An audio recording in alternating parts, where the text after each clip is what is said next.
Hello, this is Victor at RestoringMercedes.com. This video is for Raymond in Illinois, and this is the 1992 Mercedes 400E throttle actuator without ASR, no traction control here, because as you can see, throttle opens all the way, non-electronically, it's linkaged, and it's a idle speed controller and cruise control actuator.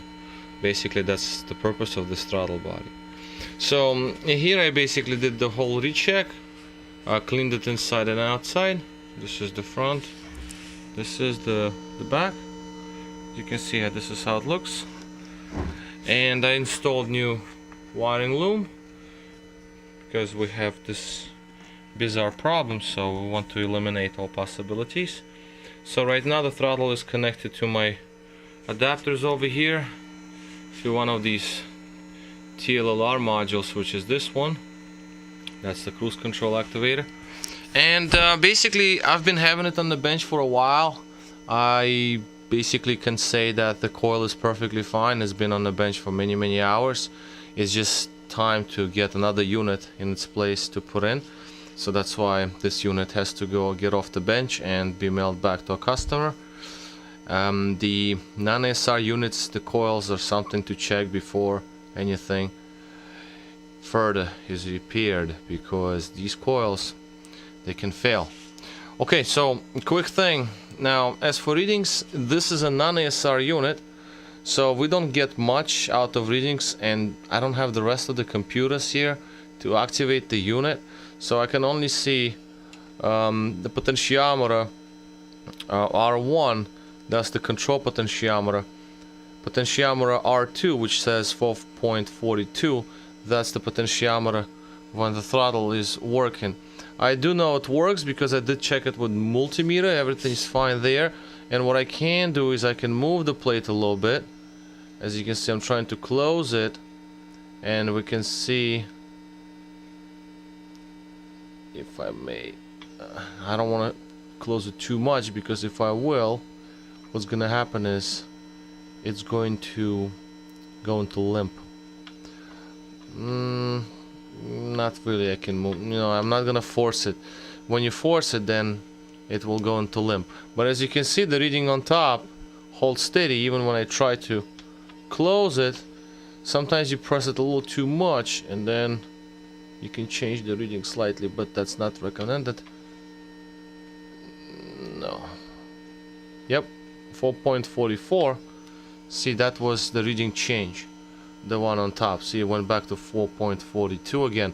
So it does work, it reads. Contact switches are also working, and that's basically all I can do with this unit.